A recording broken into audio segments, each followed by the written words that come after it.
please let's remain upstanding as we take the opening prayer with our Protestant chaplain, Reverend Dr. J.W. Echampo.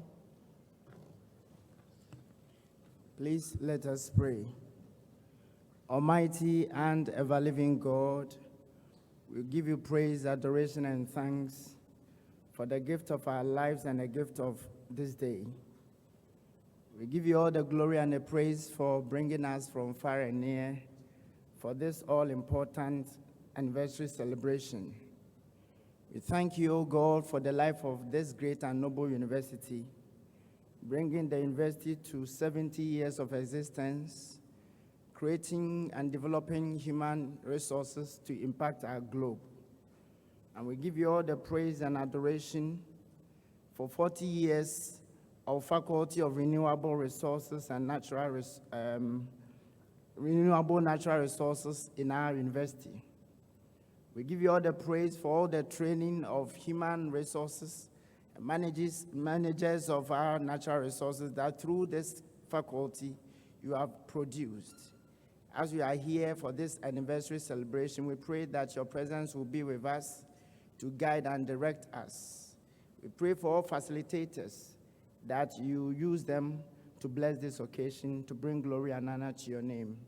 Thank you for hearing our prayers in Jesus' name. Amen. Thank you. Please, let's sit. Thank you so much, Reverend Dr. J.W. Echampo. I would like to officially welcome you on behalf of His Royal Majesty Otumfuo Osei Tutu II, Asantehene and Chancellor, on behalf of Chairman and the members of Council, on behalf of Professor Mrs. Rita Akosua-Dixon, the Vice Chancellor, and his management members, staff and students of the best university, the 14th best in the world when it comes to quality education. You're welcome to the Kwame Nkrumah University of Science and Technology.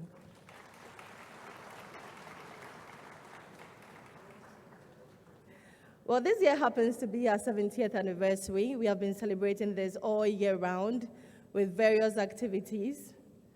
And this morning, we are so happy to be here to celebrate this amazing milestone of the Faculty of Renewable Natural Resources under the College of Agriculture and Natural Resources. They are 40 years old today. A round of applause for all past, present, and even future members of the faculty. We have a tall list of dignitaries who have joined us today. We are very happy to have all of you here. I'm going to mention them one by one, and if I do miss your name, I'm not going to miss it entirely during this program. So just be patient with me a little bit. Representing the Chancellor and Asantehene Otumfuo, we have a privilege of having the Asechehene Nana Mensah Bonsu in our midst. A round of applause for him.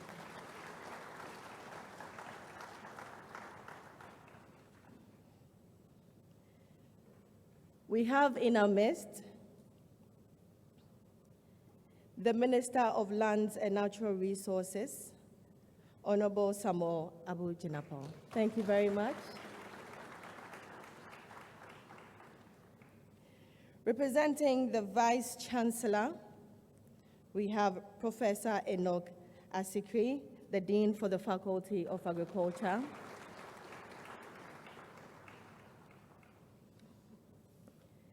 We have Mr. Stephen Asamoah, the Regional Manager for FSD Western North. Thank you very much for coming, sir. We have Nana Ajiman, representing Adakoja Chehene. Thank you very much for being here, Nana. We have Nana Opoku Ajiman Bewa Bonsafo III, Aijua Sehene. Thank you very much, Nana. We have Nana Ya Echa from Poma Kontinghene Kentin Kono Hema. Nana, thank you so much. And now why Fedodo? Yeah, that's it. Thank you very much for coming. We have Honorable Andy Osei Okra, former Deputy Ashanti Regional Minister and former SRC President between 2001 and 2002. Thank you very much, sir. We have Nana Osei Amankwa III Odiomhene. Thank you very much, Nana, for coming.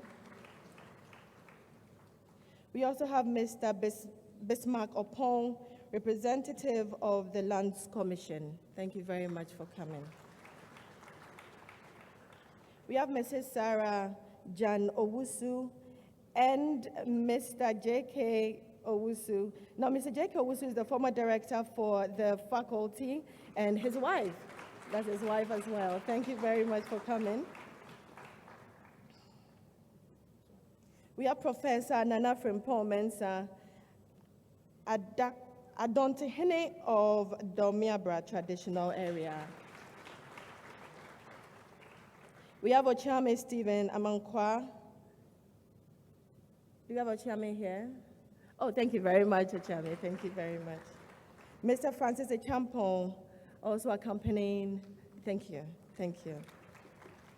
I think I might have to go over the rest of the names as we proceed.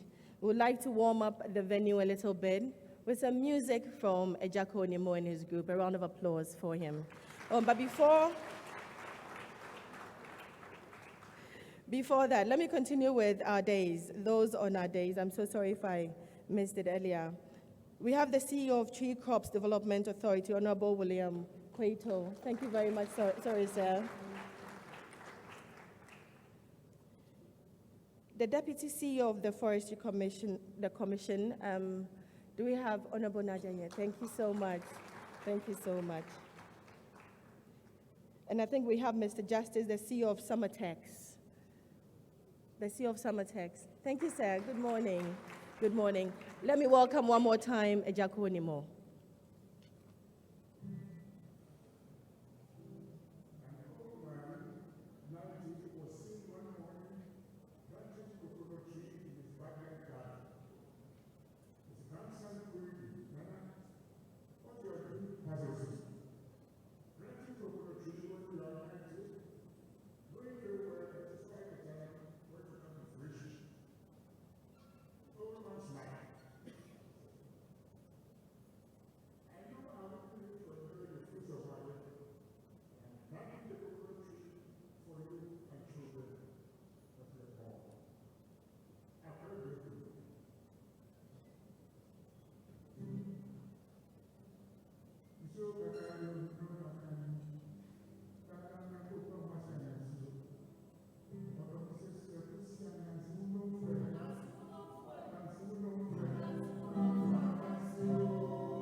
Thank you very much, Ejako Nimo. Thank you so much.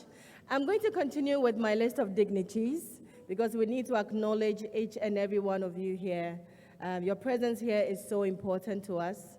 And I'll continue by acknowledging the Dean for the Faculty of Renewable Natural Resources, Professor Emmanuel Dankwa. Thank you so much.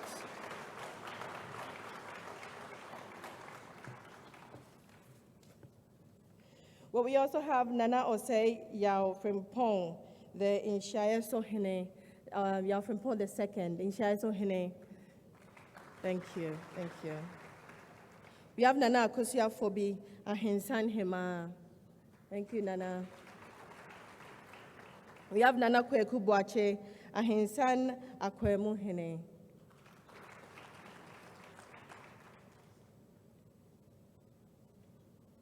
Or we have Nana Akia Ajeman, Bomso Hema, Bomso number 1. Nana Owusu Nyantechi Ampong, Krompong Hene. Nana Apaba. We also have Nana Atapoku, the Urban Roads Director. Thank you very much for coming. We'd like to acknowledge invited secondary school who are here with us today. We have KNUST Senior High School. Thank you very much for coming. We have Yasantua Girls also here. Thank you. And we have St. Louis Senior High. Thank you very much, St. Louis.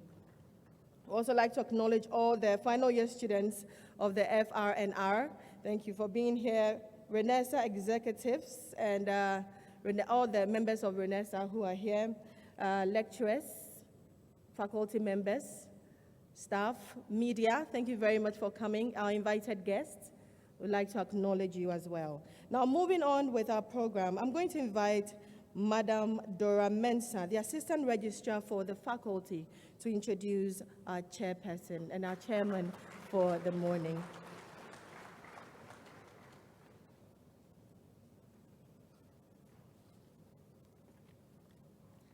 Honorable Minister, Honorable Deputy Minister, Representative for the Vice Chancellor, Nananom, distinguished ladies and gentlemen, all protocols observed. I'm honored to be given the task to introduce to you the chairman for this occasion. As we may all know, the mandate of the Faculty of Renewable Natural Resources is to ensure environmental sustainability so that the present generation and generations unborn can all benefit from our natural environment. Considering the prevailing challenges our nation is grappling with and its quest to maintain environmental sustainability, we are very lucky to have had someone who is an expert in the built environment to chair our function for us this morning. Our chairman today is a professor of construction management here at the Department of Construction Technology Management. He is a product of KNUST, Loughborough University in the United Kingdom, and Nagoya Institute of Technology, Japan. In spite of the fact that our chairman for this occasion is a quantity surveyor or by profession, he is very versatile in the areas of project financing, construction management and economics, development and project management, curriculum development, and distance education. He is also a traditional chief in the Ashanti Kingdom. Between 2010 and 2016, our chairman was the provost of College of Art and Built Environment, and also served as the dean of the Institute of Distance Learning, KNUST, from 2007 to 2010. Distinguished ladies and gentlemen, representing the Chancellor, Utumfuo de Asantehene this morning as our chairman, is our very own Nana Mensah Bonsu, the Asetrehene, better known by many of us as Professor Edward Bedu. With a standing ovation, please join me now to welcome our distinguished chairman for this occasion.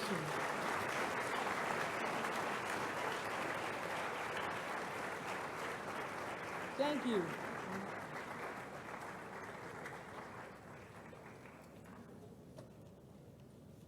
I hope we will accord Nana all the needed support and cooperation for a very successful program. Nana, you are welcome, and many thanks for accepting our invitation for today. Thank you very much.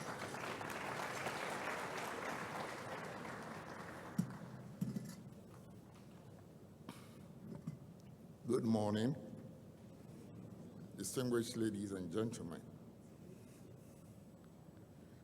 I bring you greetings from His Majesty Otumfuo Osei Tutu II, the Asantehene. Otumfuo would have wished to be here, but unfortunately, as you all know, or some of you are aware, tomorrow is Akwesi Day. He has a lot of traditional issues that he has to attend to. So he has asked me, or he has instructed me to be here to represent him. So I'm reading a message from Otumfuo himself. Natural resource management is a key issue for us as a university and as a country. In solving global climate change issues, that is, the sustainable utilization of major natural resources and their conservation. Our natural resources, such as the forest and water bodies, play a vital role in the preservation of the ecosystem biodiversity, which improves quality of both plant and animal life. The Faculty of Renewable Natural Resources 40th anniversary is a commemoration of outstanding contribution to the development of intellectual minds on critical issues of our time. His Royal Majesty Nana Osei Agyeman Prempeh II, my predecessor, provided vast land for the KNUST-TEK, which included the current location of the Faculty of Renewable Natural Resources. The faculty infrastructure was then constructed with a grant from the World Bank and the IMF under the Forest Resources Management Project, ERMP, in 1999, 8 years after its establishment.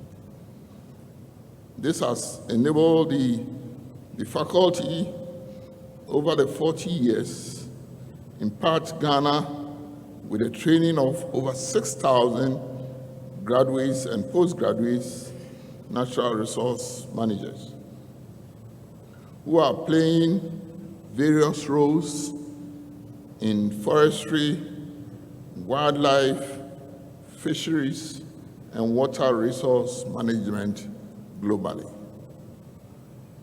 Training and study in the faculty embody this social, psychological, and natural aspirations of Ghanaians for a sustainable environment and mitigation of climate change. With the dependence of rural and peri-urban dwellers on forestry products, the challenge over the exploitation and the spread of agriculture has become among the factors the cause of the depletion of our natural resource. Between 1990 and 2000, estimated rates of deforestation was 1.68%, representing 125,400 hectares per year. Less than 1% of the forest cover remain outside the forest reserve, much of which is in small scattered patches, swamps, and sacred groves. As a result of this, Ghana launched the Ghana Forest Plantation Development Program, which resulted in the creation of 120,000 hectares of forest plantation in 2007 by the Forest Commission of Ghana. Today, the current rate of deforestation is estimated at 10 million hectares per year, which is alarming. Currently, there are over 15 million trees being planted each year by Farm Ghana and Microforestry, an initiative by professionals that receive training from the faculty. In view of this, the Faculty of Renewable Natural Resources is constantly providing well-trained human resource, which the government should provide the enabling environment for them to be able to deliver in the conservation and sustainable management of our natural resource. As a key stakeholder in the natural resource sector, I would commend the faculty and say that I'm indeed proud of the tremendous progress made by the Institute and the contribution it's making toward the development of Ghana and the global human capital in Ghana. On this note, I will encourage current stakeholders and natural resource managers to give out their best in ensuring the judicious management of our resources. Otumfuo, thank you very much for being here. And on that note, I accept to be the chairman for the function on behalf of His Majesty Otumfuo Osei Tutu II.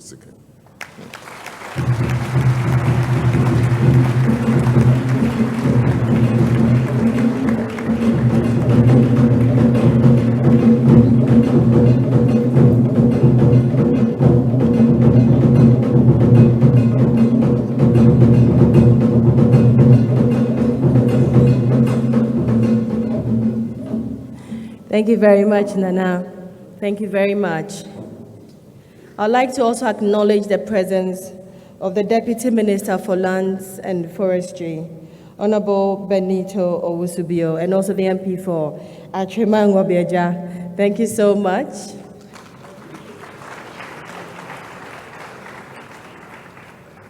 We'll now take a message from the Vice Chancellor. Now, representing the Vice Chancellor this morning is the Dean for the Faculty of Agriculture. Please help me welcome Professor Enoch Osikwe.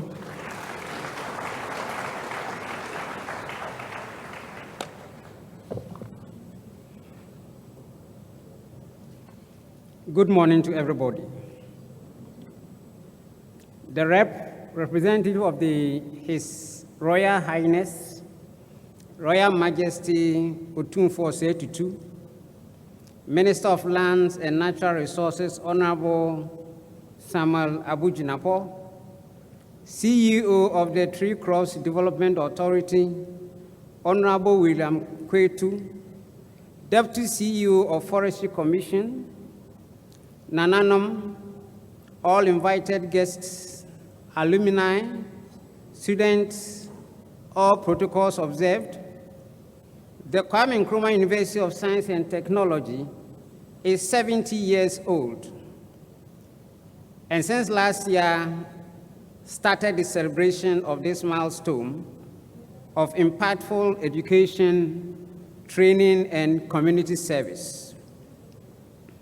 The KNUST operates on the collegiate system, which started in 2006. There are 6 colleges, of which the College of Agriculture and Natural Resources is one. The college has 2 faculties, Faculty of Renewable Natural Resources and the Faculty of Agriculture. The Faculty of Renewable Natural Resources was initiated to train high and tertiary level human resource locally to manage the renewable natural resources of Ghana and the world at large. It is refreshing and heartwarming that this goal has been dutifully and efficiently executed over the past 4 decades. Almost a decade after her initiation, through a World Bank IMF Forest Resources Management grant, resources were provided to KNUST and the forestry sector to build infrastructure, including staff bungalows, lecture halls, and laboratories to facilitate the training of the manpower needed to manage the natural resources of this country. Today, we are here to commemorate the 40th anniversary and as a precursor to the 50th anniversary. Alumni, you are welcome. It is heartwarming to see such homecoming of alumni to their alma mater. Welcome, and Ayeko. We appreciate your impact on society and welcome your intent to do more for the Faculty of Renewable Natural Resources and the KNUST. To the CEO of the Tree Crops Development Authority, Forestry Commission, chiefs, lecturers, and students, and all 6 stakeholders, I would like to welcome all of you to this August occasion, and I ask you to feel at home. Akwaba, thank you very much.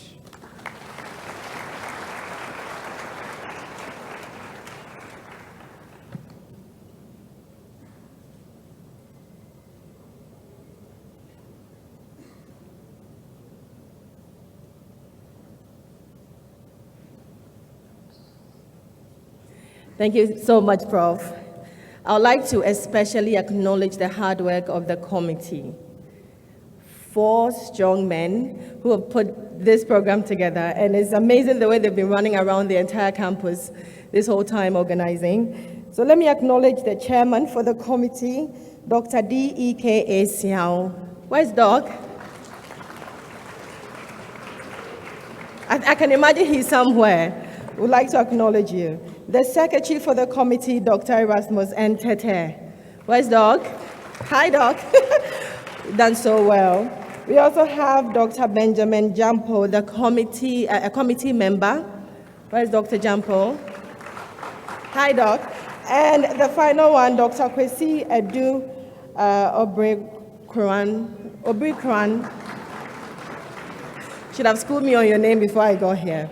I really appreciate that. And I had to acknowledge them just ahead of the address from the Dean for the Faculty of Natural Resources. Please help me welcome Professor Emmanuel Dankwa.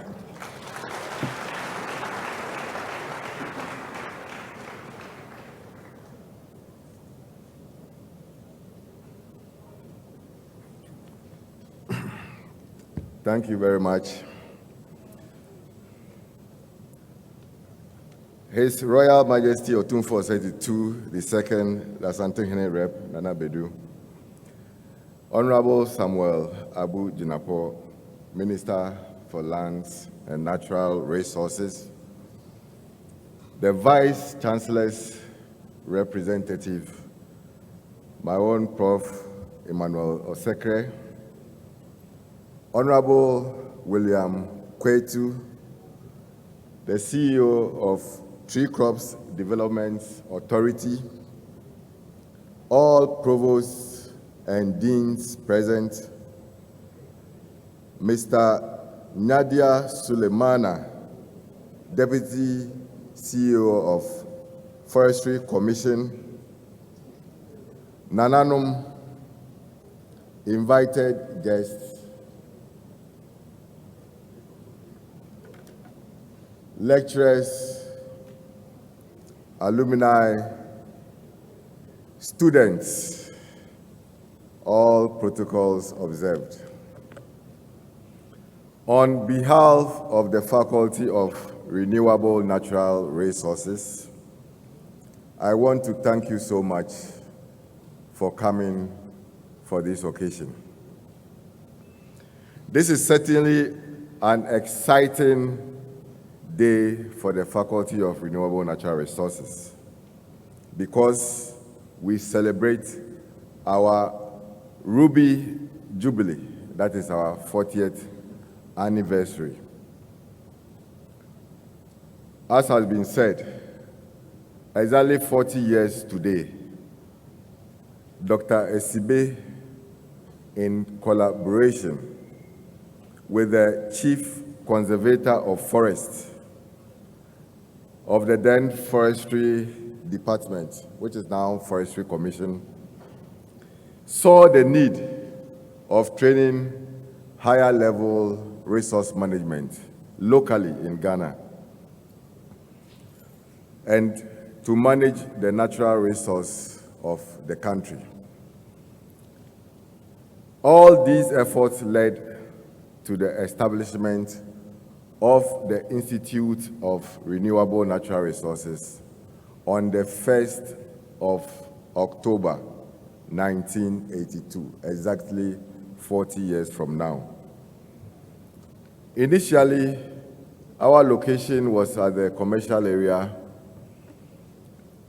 but later through a project, the Forest Resources Management Project, we were resourced with offices, laboratories, an administration block, lecturers' bungalows, a director's bungalow, and a guest house. So we moved in 1997 to our current abode. Today, the faculty is really proud of her alumni because when we take Ghana and then beyond its shores, all our alumni are found in strategic locations, managing the natural resources that we have. So we are proud for that. And they are all ensuring a sustainable management of our Earth's natural resources. We have many achievements, but the one that we are so proud of is that since our inception, the faculty has trained over 6,000 graduates, including postgraduates. And today, they are all performing very significant roles nationally and internationally. We have cataloged most of our achievements in an infographic book, which will be shared amongst you as the program proceeds. I am proud to say that the faculty started with a student population of just 12 in 1982. Currently, we have about 3,000, nearly 3,000 students on campus now, of which about 72 are graduate students.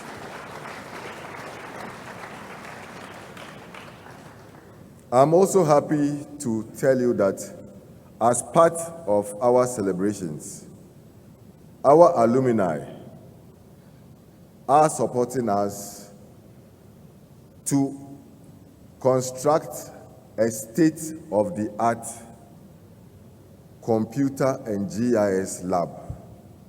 After the program, we will lead you through and then you'll see what I'm talking about. Our current laboratory, that's the computer laboratory, the GIS laboratory, was constructed the same time the faculty or the institute then was constructed. So it is also 40 years. And since then, very minimal refurbishment have been done. So I really commend that alumni for this very, very, very commendable feat that they want to help. Our computer lab at that time was the first computer lab in KNUST-TEK. So it has a history which we really have to help with. I therefore call on all alumni and various stakeholders in natural resource sector to embrace this very important purpose and to help FRNR achieve its dream of training world-class natural resource managers.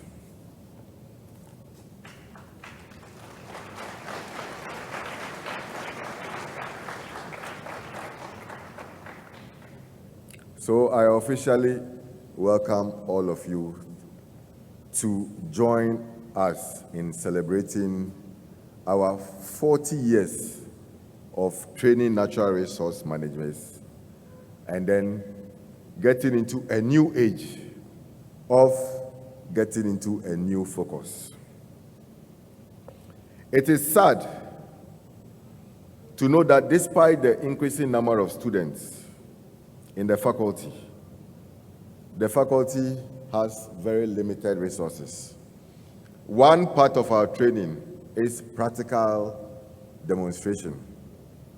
It's sad to know that we have only 2 buses, and those 2 buses are worn out. We can no longer take students to the places that we decide to take, remote areas, to learn really firsthand what is happening here. So as part of the celebrations, taking in mind the GIS laboratory, we also would want really to have at least a new bus, 60-seater bus. Our father, the Honorable Minister, is here. Let's all clap.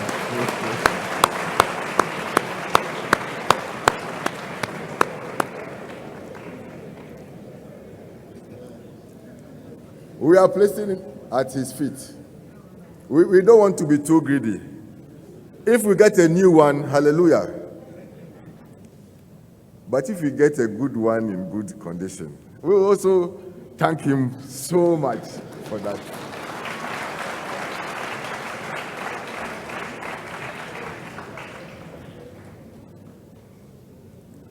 In fact, the Honorable Minister has demonstrated excellent leadership in the area of sustainable natural resources and management in our country.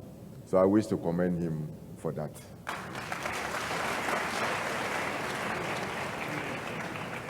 To all gathered here and those hearing us online, the doors of our noble faculty is open to any collaborations in research, development, and community service to enable us achieve our mandates better. I want to end by saying, I echo to all our hard-working pioneers, lecturers, students, and all who have toiled and continue to toil to make the faculty realize its dreams. They say the bedrock of any educational institution is its alumni. I'm so happy our alumni is here. Today marks the beginning of us working really tight together to make the faculty what we really want to make it to be. May God bless us all. Thank you very much.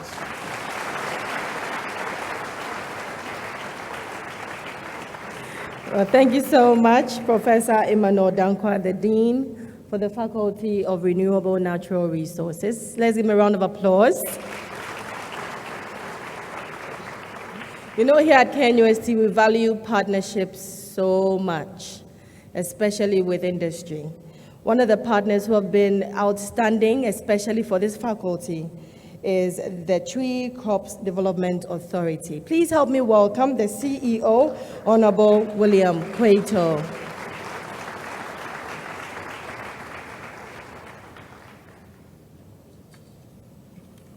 Thank you, Madam MC. Nana Chairman, His Royal Majesty Otumfuo Osei Tutu's representative, Asantehene and Chancellor of KNUST, the Minister for Lands and Natural Resources, Honorable Samuel Abujinapo, and permit me at this stage to stand on the existing protocol to proceed. It is with much excitement that I'm here today to give some remarks to a wonderful audience such as this, in an event that has brought together policymakers, industry players, development partners, scientists, Nananom, and students to celebrate 40 years of training natural resources managers in this country. The Tree Crops Development Authority, TCDA, congratulates you for your high-quality education and impeccable contribution to scientific research in the development and the preservation of the country's natural resources. TCDA is very proud to be associated with you. Indeed, the contribution of this faculty in solving global natural resources challenges is one that deserves commendation and must be celebrated with such commemoration. The importance of conserving natural resources has repeatedly been emphasized globally because the presence of natural resources is critical for the preservation of the ecosystem. To unlock the potential for tree crops other than cocoa, the government of Ghana established the Tree Crop Development Authority, TCDA, as a body corporate with perpetual succession through and out of Parliament, the Tree Crop Development Act 2019, and is the number 1010 Act of Parliament. The authority is mandated to regulate and develop tree crops production, processing, and marketing in a sustainable environment with the goal of institutionalizing a highly developed, diversified, value-added, globally competitive, and sustainable tree crop industry in Ghana. The priority crops covered by the Act 1010 is cashew, mango, coconut, rubber, shea, and oil palm. Our production and value chain support activities include the annual distribution of seedlings of these 6 crops to farmers, a very buoyant climate greening activity with a positive carbon trading impact on the environment. We have since 2021 and 2022 distributed about 3.7 million seedlings to farmers, and these have been planted. To aid the effective implementation of our mandate, a 5-year strategic plan was developed to guide the operation of TCDA. The TCDA has since been collaborating with this faculty and other stakeholders to realize these set goals. For example, TCDA, with support from the National Finance Commission, has sought through competitive bidding the services of a multidisciplinary consortium with members from the Department of Agroforestry of FRNR to support the development of 4 technical operational manuals for delivering TCDA's mandate. As I speak, I think the inception report has been delivered, and we are seriously considering it. Since the world is a global village, TCDA cannot thrive in isolation. There is therefore the need to build synergies with other stakeholders like you for sustainable development and livelihood improvement for our people. With rising issues of climate change, there is the need to do more in ensuring sustainability. This can only be achieved through a prudent management of our natural resources, and we are glad to celebrate these 40 years of impact of the faculty.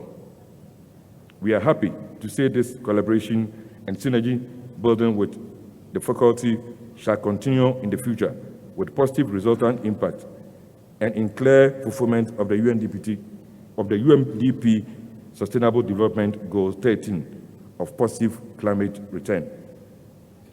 We say Aiko to this faculty on your 40th anniversary. In this regard, we also say that we wish the faculty long life.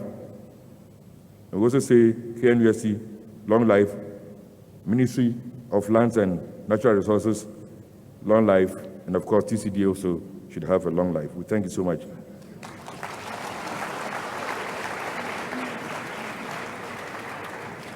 Thank you very much.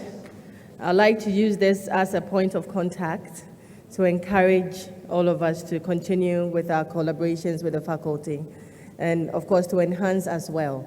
We're very grateful, sir. Very grateful.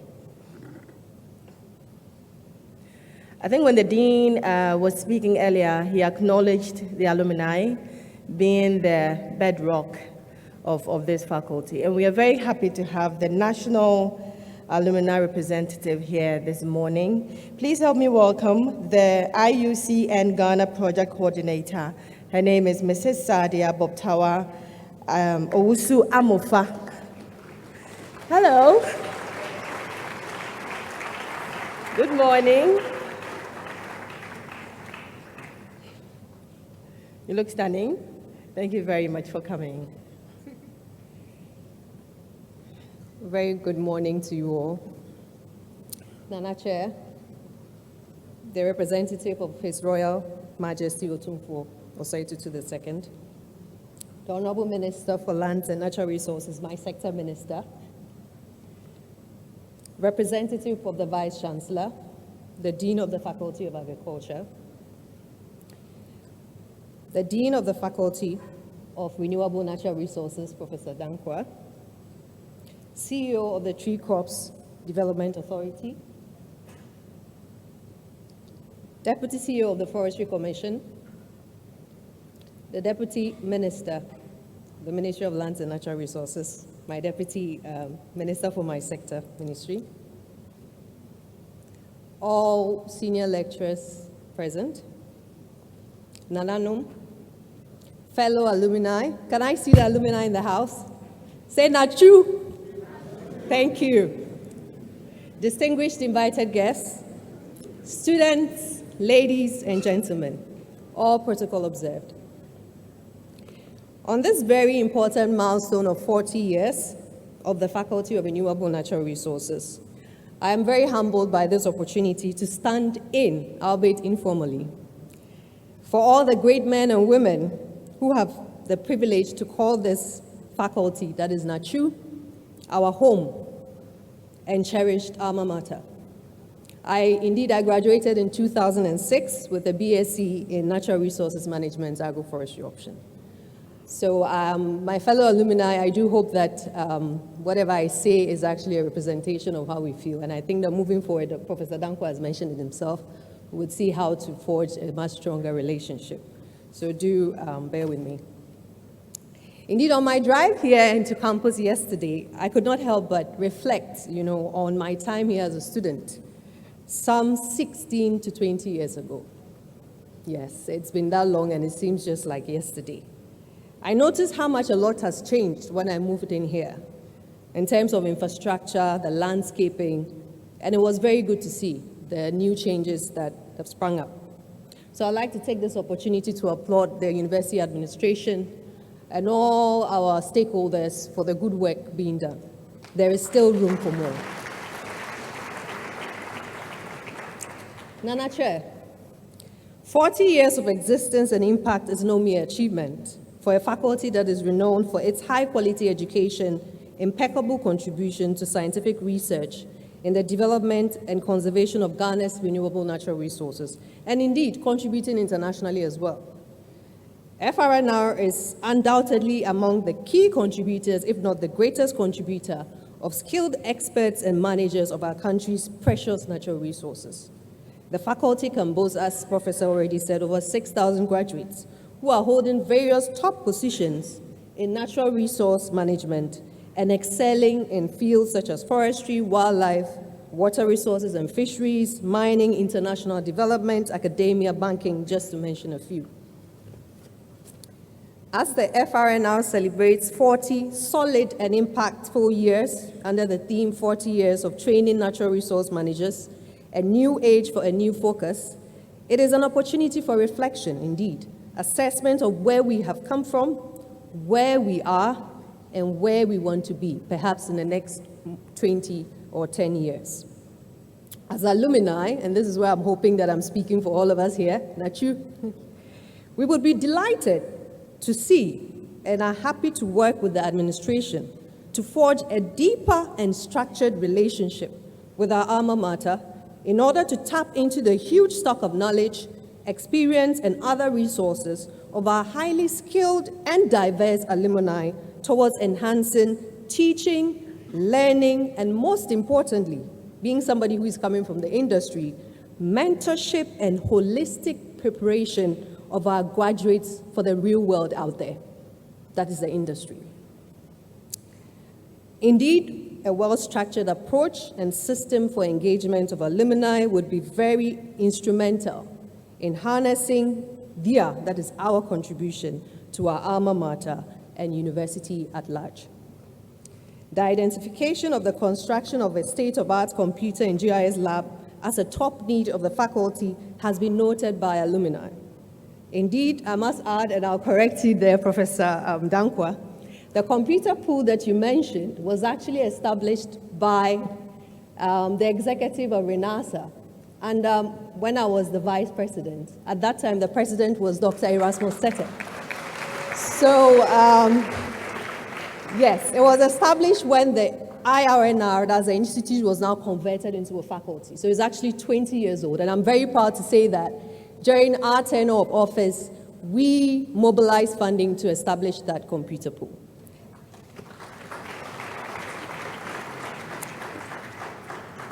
It was a very modest computer pool. I honestly don't remember how many computers there were. There were less than 50 computers, maybe 20, 25. But it really served a very good purpose. It was a place where students would go get access to computers, and we would agree that at that time, laptops were not so common like they are now, where almost everybody has a laptop. There was a very scarce commodity during that time. And so it really served the students' world to provide a platform where students could get access to computers and also access to internet for research and academic work. Unfortunately, with the increasing student population and also limited resources, it is unable to serve its purpose anymore. It is unfortunately in a very deplorable state. And that is why we feel or we agree that this project that has been identified by the faculty is really a good one, and it will really become very, very useful for the students and to solve that problem or the gap that exists in terms of the lack of access to computers and internet.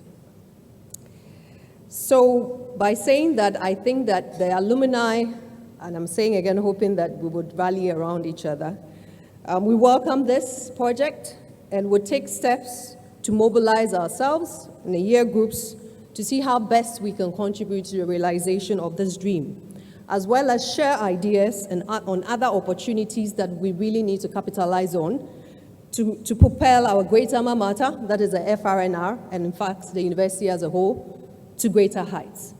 So on behalf of the alumni again, I say Ayuko Nachu. Where I come from, we say Yatuma Tuma. Thank you very much.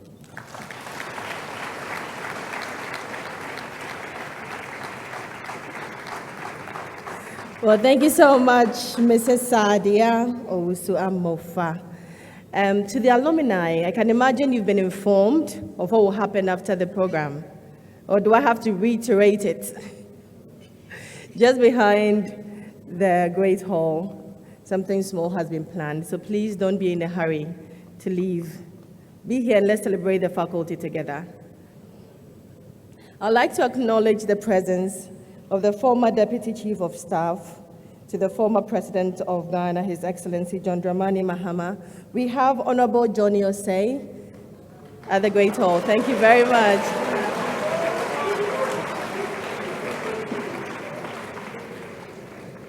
Well, let's keep this excitement up by inviting Miss Elsie Obobi and Miss Lillian Akotete to give us a poetry recital. A round of applause for the two.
Idea. Later, as a concept note, built upon, and indeed shaped into a web of dreams. The latter grace made it though a vision of one, but four and many. This couldn't have been possible without a brainer.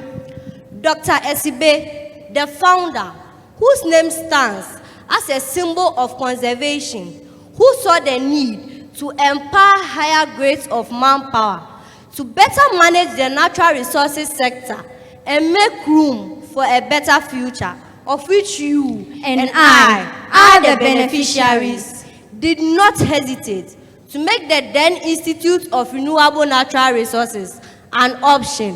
Osajefo, Osiadeyo. Today, the Faculty of Renewable Natural Resources says, Monio, you fought, won, and indeed, it was a good fight. Now, because of your dream, people of old are rejoicing. Because of your dream, the present generation is clapping. Because of your dream, which is now housing beautiful minds, the future will be proud for the impact making. Who could have thought that the list will long metamorphose into one of the most vibrant topics of the day? And who could have thought that the dream of one man will create thousands of similarly great ones today?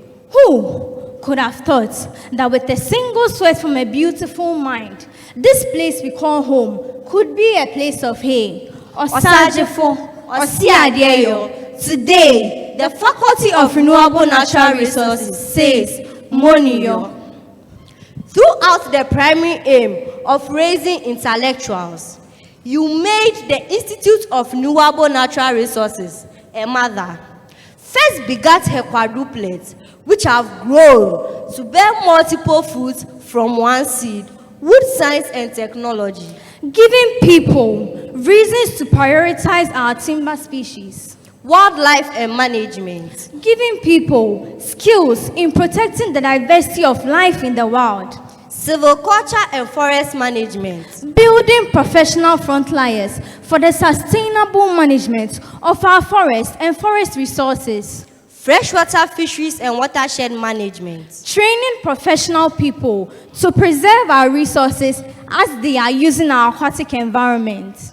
Then later begat agroforestry as a subject of silviculture and forest management. Whose efforts could it have made these thoughts a beautiful realization? Whose heads deny sleep and slumber, putting an end to rest till they had the best? If not for Professor E.O. Asari, then who? If not for Mr. Ado Ashon, then who? If not for the few people from the Forest and Wildlife Division, then who? Who could it have been if not for the motivation, persistence, and determination of these noble ones? Professor E.O. Asari, the first director. Mr. Ado Ashon. Mr. J.G.K. Owusu. Professor K. Frimpong Mensah. Professor Kwashi Sam. And a few people by whose sweats we gather. Today, the Faculty of Renewable Natural Resources says, Monio, you fought, won, and indeed it was a good fight. This lighthouse, which is embellished with 5 precious stones, since it was established, has produced over 5,000 undergraduate students and over 1,000 postgraduate students, can now boast of her excellence with her green robes, saying, I can now walk on 7 precious stones with the advancement in technology to buttressing forest management from the Department of Forest Resources and Technology. The enhancement of aquatic lives to ensure food security emanating from the Aquaculture Department, which the second latter brought, by whose efforts could have made joy to flower on every part of my cheek. If not for Mr. William Odro, then who?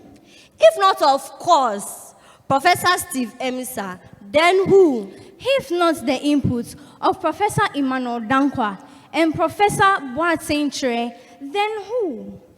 The few from the former to the current directors and deans by whose sweat we gather. Today, the Faculty of Renewable Natural Resources says, Monio, you fought, won, and indeed it was a good fight. If not to the long suffering of these noble fathers and mothers who have cuddled the children of this house with love and motivation, then who? Professor Entry Bosiakun, Mr. Johnny Osei Kofi, and the few lecturers from the Department of Wood Science. Professor Chum Ampofu, Professor Abunyua, Professor Olivia Agbenyaga, Dr. Erasmus Tete, and the few lecturers from the Department of Agroforestry. Dr. Kweku Inchi, Professor Agbo, and the few lecturers from the Department of Freshwater Fisheries and Watershed Management. Engineer Dr. Ashiagbo, Dr. Ivas Eward Nkuruma, and a few lecturers from the Department of Wildlife and Management. Dr. Daniel Dompre,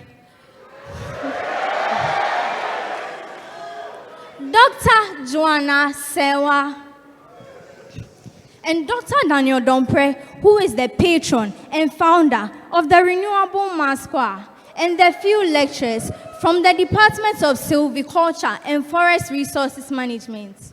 Dr. Daniel E.K.A. Siao, Dr. Mrs. Sylvia Edu, from the Department of Forest Resources and Technology, to all members of the Natural Resource Students Union and embodified alumni, to all Renaissance, members of Arosha, The Future Plant Project, the Lions Club, by one blood we make our gain, to all and sundry, the Faculty of Renewable Natural Resources says, Monio, you fought, won, and indeed it was a good fight. The journey to a new age for a new focus couldn't have come through without your efforts. Your efforts shall never be misplaced. Thank you.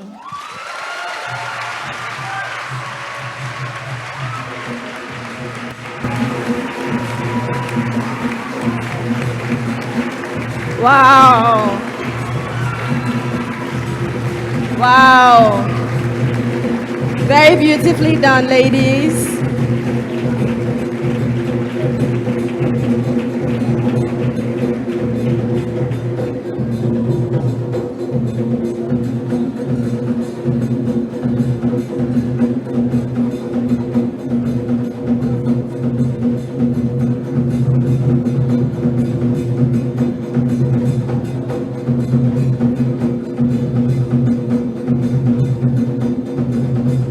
What an amazing tribute. Their names are Miss Elsie Obobi and Miss Lillian Ako-Tete.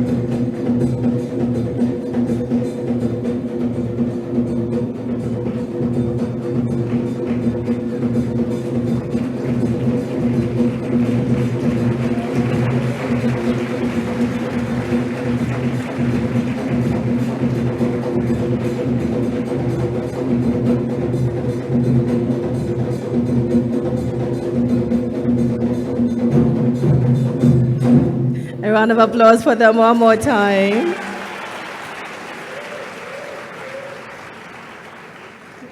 What a beautiful tribute to the faculty. We really appreciate you. At this juncture, I would like to welcome onto the stage the National Coordinator for the National Alternative Employment and Livelihood Program, Dr. Carol Sewa Donko, to introduce our special guest of honor and our keynote speaker for the morning. A round of applause for Doc.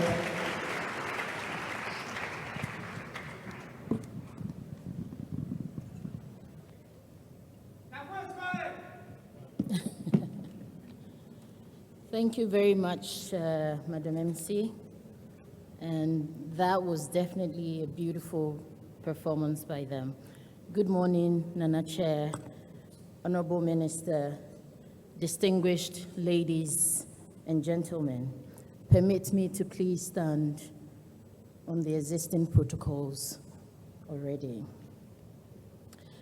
The man I have the honor of introducing this morning is the star the President describes as the dynamic young minister, and whose hard work has earned him the name the earth-moving machine. Honorable Samuel A. Jinapo, a distinguished alumnus of this august university and a Bachelor of Science degree in physics. Taking on a path less traveled by physicists, he trained successfully as a lawyer. Consequently, he was called to the Ghana Bar in 2012 and has since been a qualified barrister and solicitor of the Supreme Court of Ghana. Having mastered the skills of quick thinking and oratory from his pupillage with the reputable Messrs. Kulendi at law, Honorable Jinapo worked hard to earn a master's degree in law in alternative dispute resolution from the Faculty of Law, University of Ghana in May 2017. The watershed moment came when in 2007, he was privileged and honored to be appointed by Nana Addo Dankwa Akufo-Addo, then presidential aspirant of the New Patriotic Party, as his campaign aide in the 2007 NPP presidential primaries. A historic moment happened when in 2017, His Excellency Nana Addo Dankwa Akufo-Addo, appointed him as the Deputy Chief of Staff in charge of operations at the Office of the President at a very youthful age of 33, the youngest to occupy such a high position. While performing his demanding task as Deputy Chief of Staff in 2020, he contested the parliamentary seat of Damongo, the maternal hometown of former President John Dramani Mahama, the 2020 presidential candidate of the National Democratic Congress, NDC, and won that highly competitive election with a significant margin of victory, a clear testament to hard work and mastery of focus. Having proven himself excellently with every opportunity given, President Akufo-Addo nominated him as the minister responsible for lands and natural resources in his second-term government. As many pundits have attested, he has thus far held and executed his onerous and consequential ministerial duties with courage and integrity. He has implemented innovative climate mitigation interventions such as the Green Ghana Day, which planted 20 million seedlings, Green Street Project, which will beautify our cities, and is leading alternative livelihood interventions for illegal miners and reclaiming devastated lands.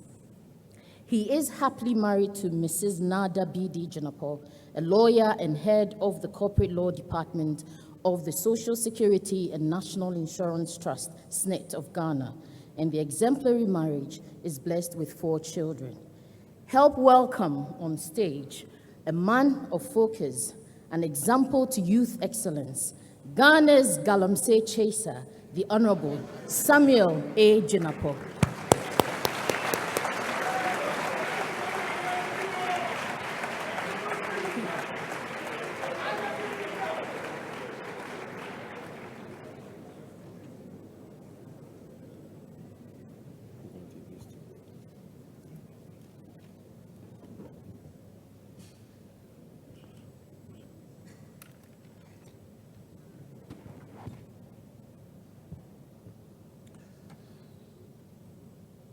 Representative of His Royal Majesty the Asantehene and Chairman of this august occasion, representative of the Vice Chancellor of the Kwame Nkrumah University of Science and Technology, Provost of the College of Agriculture and Natural Resources, Dean of the Faculty of Renewable Natural Resources, Provosts and Deans of Colleges and Faculties, Chief Executive Officer of the Tree Crops Development Authority, Deputy Chief Executive Officer of the Forestry Commission, whom I'm passing the request for a badge for the faculty,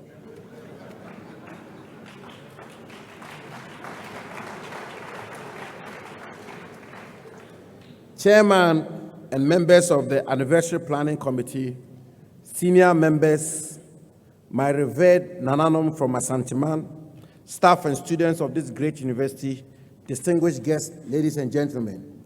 I'm always nostalgic and filled with a great sense of pride whenever I enter this famous campus, the Kwame Nkrumah University of Science and Technology, and particularly this great hall, where some 15 years ago, I was honored with a Bachelor of Science degree in physics, a degree which became the foundation of my further learning. I'm very happy to share this great platform with the representative of my king, the Asantehene, and Chancellor of this noble university, His Majesty Otumfuo Osei II, who has for over 2 decades played a pivotal role in the social, political, and economic development of our country, especially in the area of education. Significantly, ladies and gentlemen, His Majesty Asantehene himself is a leading forester. I want to thank sincerely the Vice Chancellor of this university, Professor Mrs. Rita Akosua-Dixon, who doubles as a member of the Ministerial Advisory Board of the Ministry of Lands and Natural Resources, the Dean of the Faculty of Renewable Natural Resources, Professor Emmanuel Dankwa, as well as the Chairman and members of the Anniversary Planning Committee, for the invitation to be part of this great occasion, the 40th anniversary of the establishment of this all-important faculty. I must also specially thank the faculty for their enthusiasm, contribution, and dedication towards the Green Ghana project, which was launched last year. I am informed that on Green Ghana Day this year, some 2,000 trees were planted by staff and students of the Faculty of renewable natural resources at the university's plantation site at Kwamu, with other students leading the tree planting exercise in some basic schools around the university.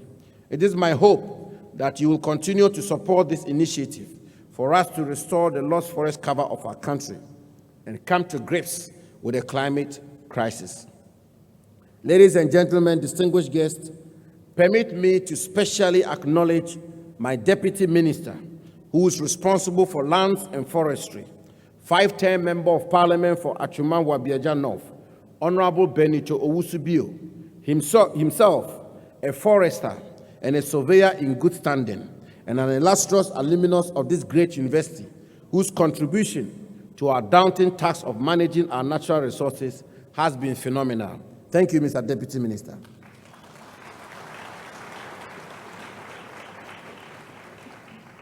Nana Chair, this anniversary is being celebrated at a time when management of our natural resources is fraught with a lot of challenges, when illegal miners are causing havoc to the natural environment, when the world's forests are being depleted at an alarming rate, when water bodies are wantonly being polluted, when aquatic and marine life are under serious threats of extinction, when wildlife is endangered, when climate change is at an all-time high, and when governments across the world are working hard to recover from the shocks of the COVID-19 pandemic, which have been exacerbated by the Russian invasion of Ukraine. When we put all these together, the theme chosen for this occasion, quote, 40 years of training natural resources managers, a new age for a new focus, end quote, is not just appropriate, but absolutely apt and timely. Nana Chair, our world is changing at a fast rate, and this is having direct consequences even on the management of the world's resources. A few years ago, the thought of sand becoming a scarce resource would have probably sounded ridiculous. Today, with some 50 billion tons of sand mined annually across the globe, there are fears that the world may run out of sand in the coming years. This new age, with its challenges, therefore, presents us with an opportunity to take stock, re-strategize, and adopt new or additional measures for the efficient, effective, and sustainable management of our natural resources. And if the adage, which says, and I quote, life begins at 40, end quote, is anything to go by, then there could not have been an opportune time to do this. Ladies and gentlemen, in seeking to chart a new path for the training of natural resource managers, the history of natural resource management provides us with a guide. Grebner and Co., in their book, quote, Introduction to Forestry and Natural Resources, end quote, observed as follows, and I quote, an understanding of history of forestry and natural resource management helps develop a context for a deeper investigations into the associated environmental, social, and managerial issues, and can help foresters and natural resource managers develop methods for addressing complex forest and natural resource problems, end quote. Although issues of natural resource management tend to focus more on renewable natural resources, which is the preoccupation of the Faculty of Renewable Natural Resources, I believe, as Minister responsible for lands and natural resources, with the mandate to coordinate policies for the effective management and utilization of most of the nation's natural resources, both renewable and non-renewable, you will indulge me if I draw examples from the management and regulation of both renewable and non-renewable natural resources to drive home my point. This is also important because the regulation and management of our finite natural resources like minerals and the petrochemicals have a direct bearing on the management of our natural resources, such as agroforestry, water, fisheries, wildlife, aquatic and marine life, among others. Distinguished guests, ladies and gentlemen, even though history has it that the French began managing their forest resources as far back as the 17th century, due to their importance for the manufacturing of ships for maritime transportation and the production of military equipment. Globally, a rational, systematic management of the world's natural resources did not develop until the 19th century. The reason for this is not far-fetched. The resources were in abundance, and each collected as much as they could and needed. Indeed, at the time of the Californian gold rush in the mid-19th century, there were no laws or policies regulating natural resources in the state, and people laid claim to as much land as they could for the exploitation of the resources. But as related industrialization in the 19th century, coupled with growing population, brought pressures on the world's resources that were deemed to be in abundance, pushing nations to think about natural resource management. At this time, the management of these resources was largely about their preservation for the consumption of the citizens of each state. Most countries, therefore, resorted to the imposition of taxes, particularly on foreigners involved in the exploitation of these natural resources. With time, however, developments in science and the need to allocate these resources more efficiently brought about a more systematic and scientific method for managing our natural resources. With some of these resources straddling countries, attempts were made to establish supranational bodies for the management of the world's resources. In Europe, for example, the International Council for the Exploration of the Sea was established in 1902 to share scientific information and ideas for the management of maritime resources. The effects of World War II, waged from 1939 to 1945, on the supply of food and essential commodities, intensified the need for international management of natural resources. Thus, the Food and Agriculture Organization of the United Nations was created in 1945 to promote food security through an effective management of the agricultural, forestry, fisheries, land, and water resources. These attempts at the international level to regulate the management of natural resources still recognize the right of each state and its people to freely use their natural resources. By Resolution 626 of 1952, the United Nations proclaimed, and I quote, "The right of peoples freely to use and exploit their natural wealth and resources is inherent in their sovereignty and in accordance with the purposes and principles of the Charter of the United Nations," end quote. States were therefore entitled to, quote, "exploit and use their natural resources wherever deemed necessary by them," end quote. In our own country, Ghana, until the enactment of the Concessions Ordinance of 1900, there was no state regulation of the natural resources of our country. The exploitation and use of these resources were thus subject only to the customary law rights to land, with widespread stories of the Gold Coast colony being rich in gold and other natural resources. Indiscriminate felling of timber and uncontrolled acquisition of land by mineral speculators became the bane of the day. So widespread was the practice that the then Commissioner for Takwa, Commissioner Higgins, warned the colonial government that, and I quote, "the indiscriminate granting of concessions will lead to serious complications in future unless rules and regulations are established for the guidance both of the European and native landowners," end quote. This warning set the tone for the Concessions Ordinance, which itself was a result of a failed attempt by the British to annex lands within the colony to the Crown. The Concession Ordinance, therefore, was not so much about the sustainable management of the colony's resources, but a means of granting the Crown some control over the lands and natural resources of our country. Nana Chair, distinguished guests, ladies and gentlemen, and even though shortly after independence, all mineral resources in their natural state were vested in the president to enable the state grant licenses for their exploitation, the focus of the law was on granting security of tenure to those involved in the exploitation of these resources rather than their management. But today, not only does our national constitution vest all minerals in their natural state in the President of the Republic on behalf of and in trust for the people of Ghana, it also enjoined Parliament within 6 months after its first meeting to establish commissions for the regulation and management of the utilization of our natural resources. Pursuant to Article 2691 of our national constitution, the Minerals Commission, Forestry Commission, Fisheries Commission, Water Resources Commission, Petroleum Commission, among others, have all been established.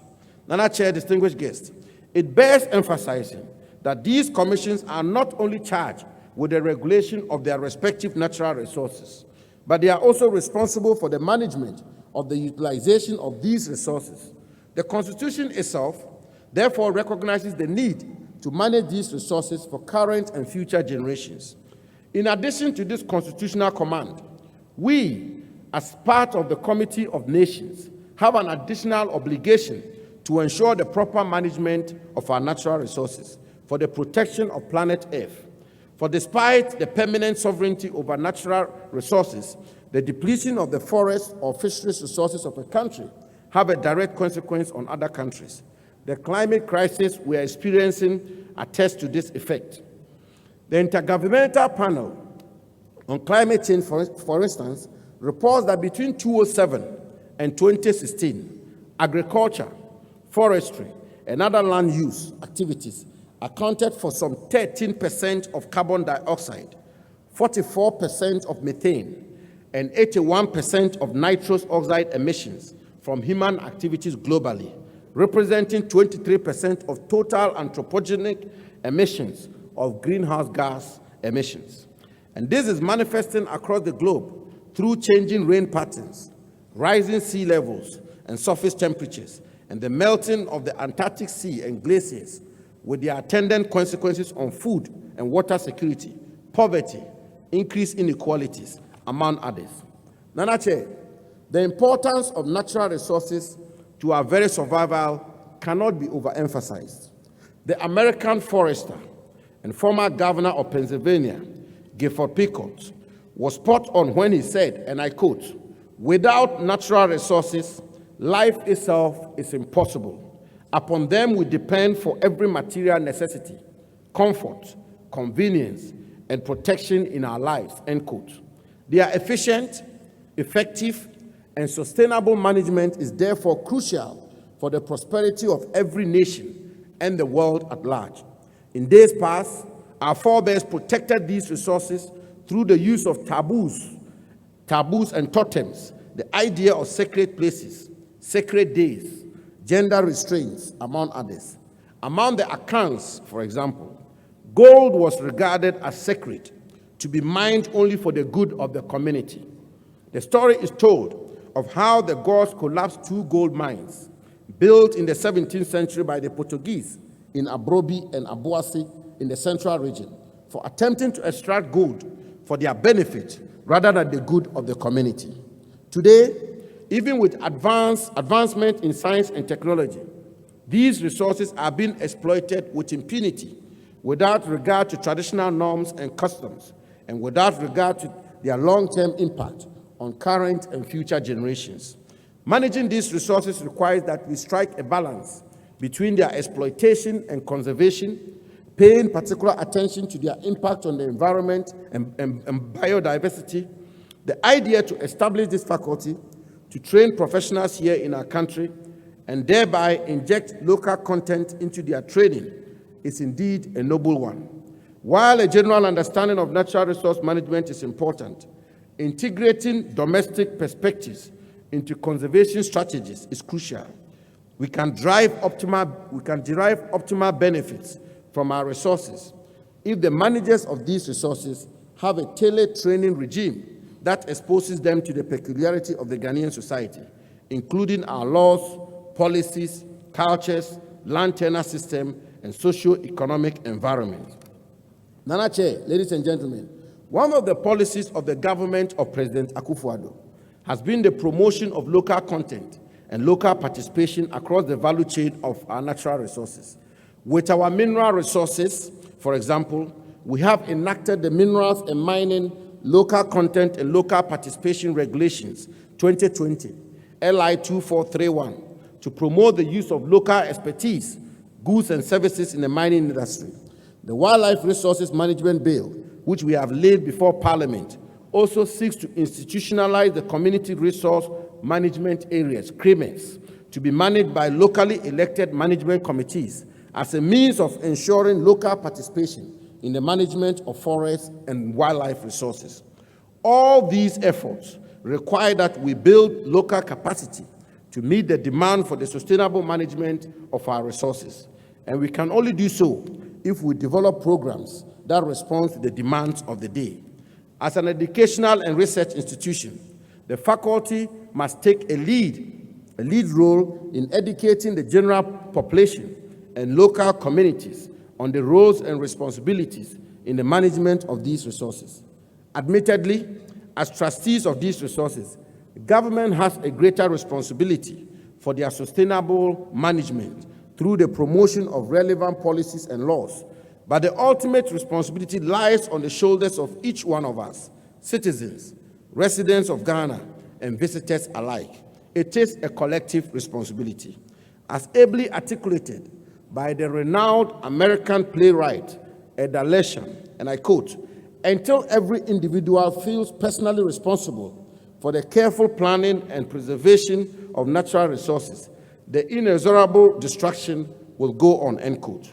For example, government may declare river bodies as red zones for mining, for the preservation of our water bodies. Yet, until every person feels a responsibility to protect these river bodies, government efforts may come to naught. As I speak, government has procured speedboats.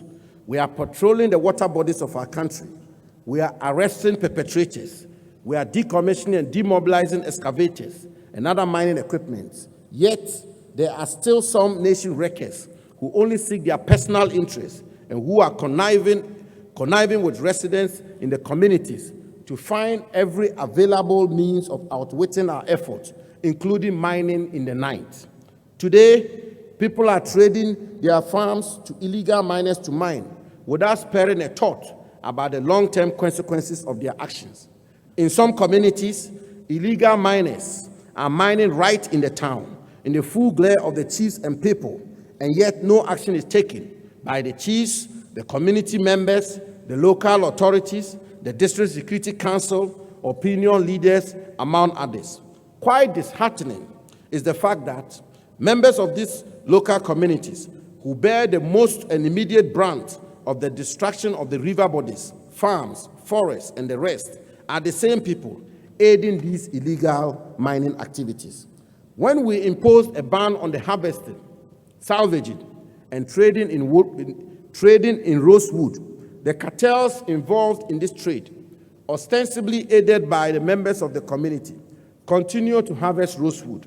And when they are seized and put on auction, they manage to take part in the auction and acquire these same wood species, which were harvested illegally, and then export them to the international market.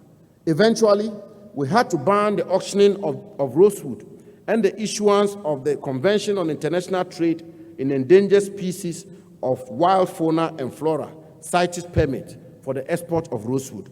Thus, even though rosewood is listed under Appendix 2 of CITES, which means it can be traded subject to regulation, we in Ghana have banned its trade outrightly.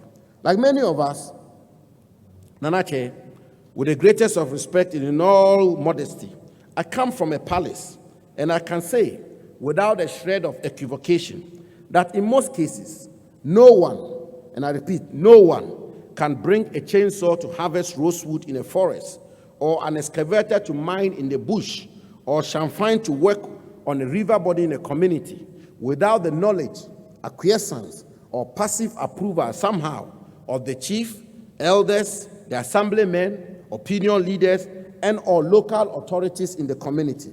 We have to begin to be blunt about this situation on our hands.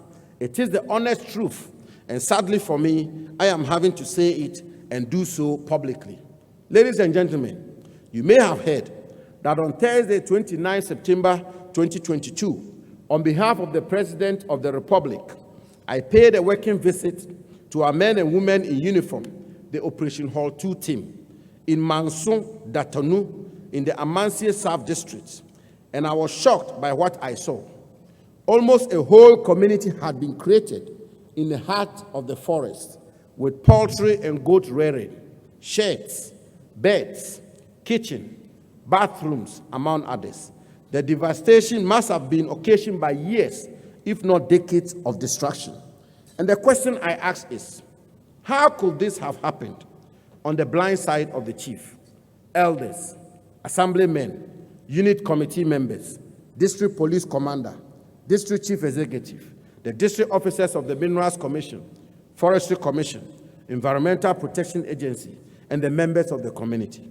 I do not seek to tarnish the reputation of any person or institution, but I dare say that even regional authorities may not be able to escape from this particular situation and feign ignorance of it. It is either we are fighting galamsey or we are not. If we are, it requires a collective action from all of us, not just the president or his ministry, but more importantly, traditional, local, political, and all authorities at all levels, as well as residents of these communities.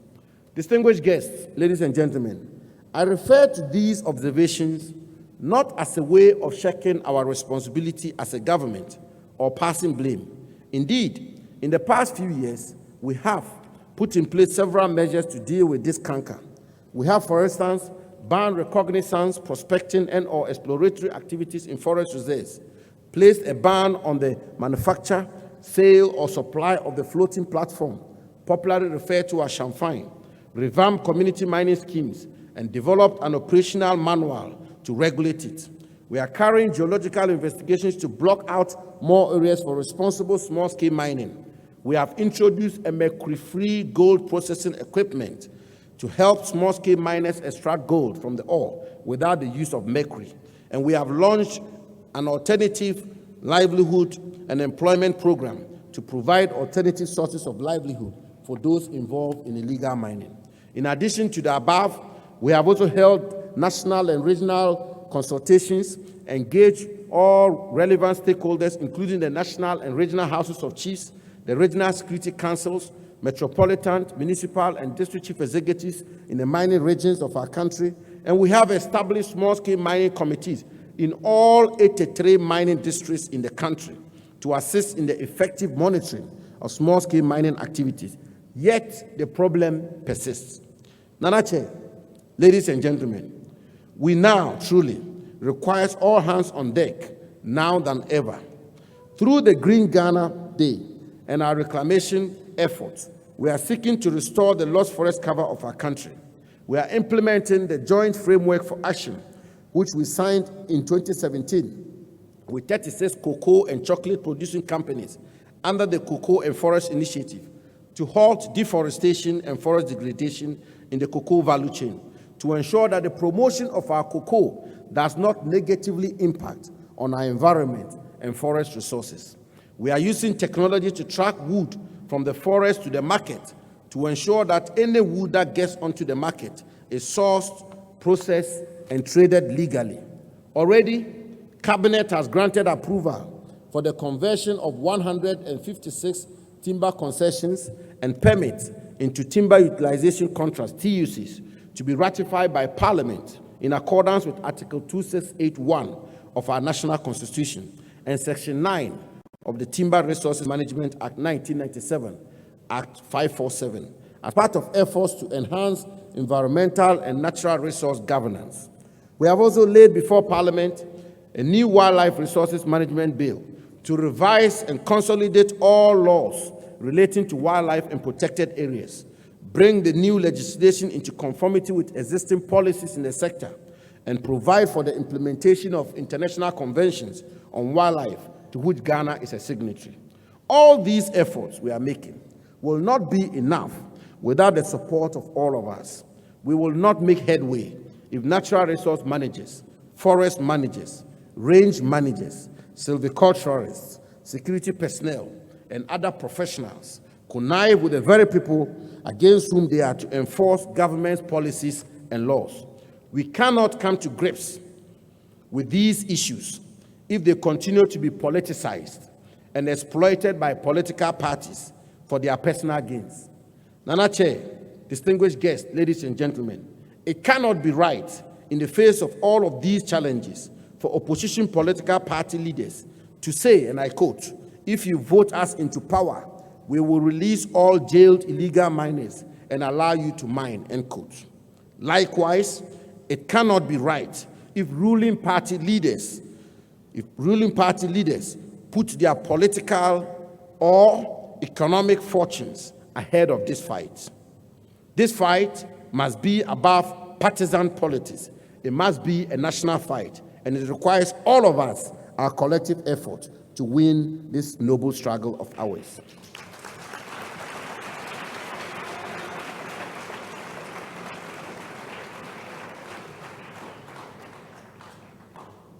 The role of academia and natural resource managers in this regard is crucial. You must come up with solutions that address contemporary challenges in the management of natural resources. Several reports, at least in the past decade, points to natural resource shortages.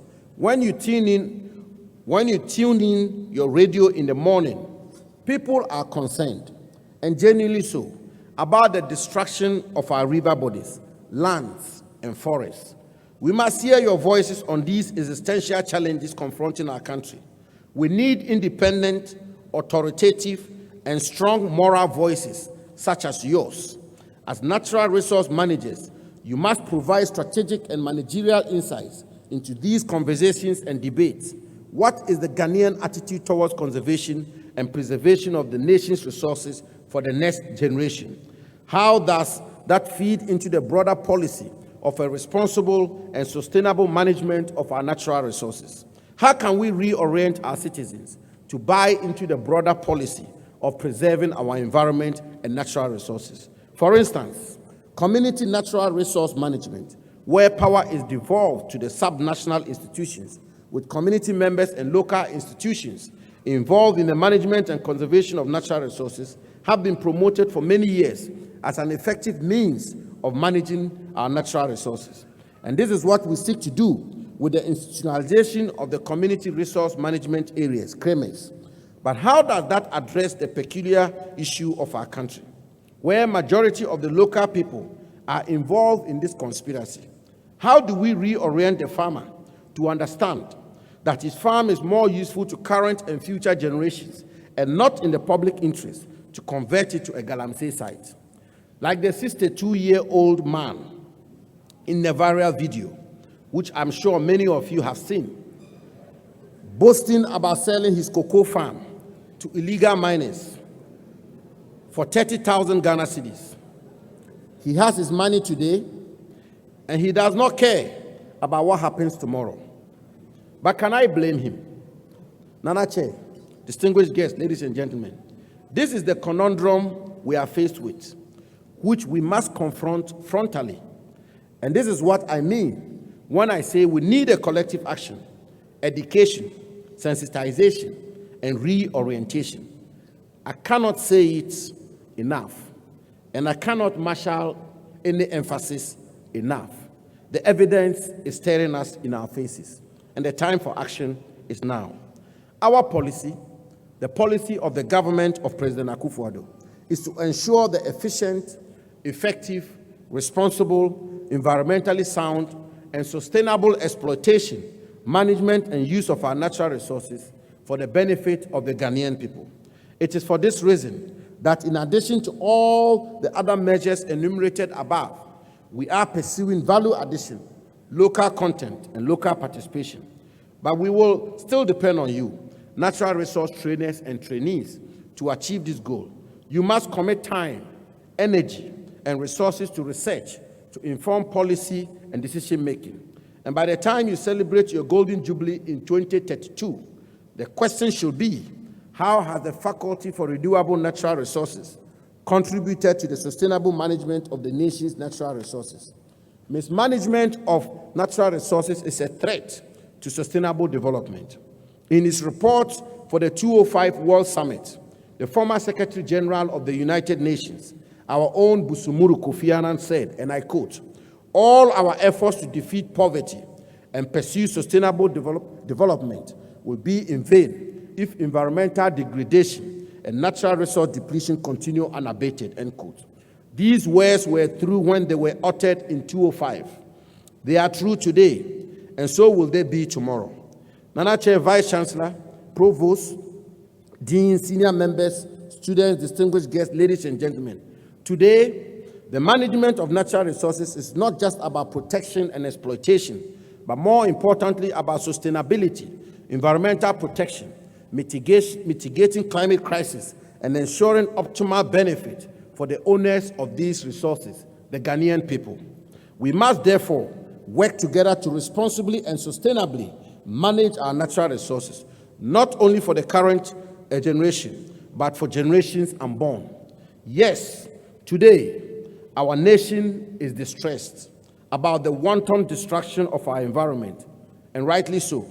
Ghanaians are calling for action, which we continue to provide without fear or favor, and doing so transparently and with integrity. The consequential question is, will we be successful in this effort? The answer to that will depend on many factors. It will depend, obviously, on the leadership government will provide, which we are absolutely determined to continue to offer. But I dare say, ladies and gentlemen, with all the emphasis and candor I can marshal out of my being, that it will also depend very much on our collective action. Ultimately, it will depend on traditional leaders, regional authorities, metropolitan, municipal, and district authorities, commanders, and other personnel of the security services, religious leaders, businessmen and women, politicians, media personnel, civil society organizations, natural resource managers, members of the academia, students, civil servants, public servants, citizens, community members, and all and sundry paddling in one direction. The time for action is now, and I'm highly confident with God on our side, we should and can sustainably manage our natural resources and protect our environment to make our nation great and strong. I thank you for your attention.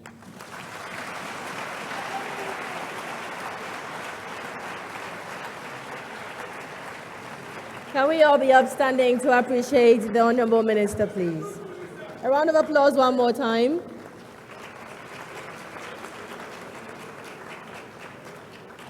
You may be seated. Thank you so much. Thank you, Honorable Minister.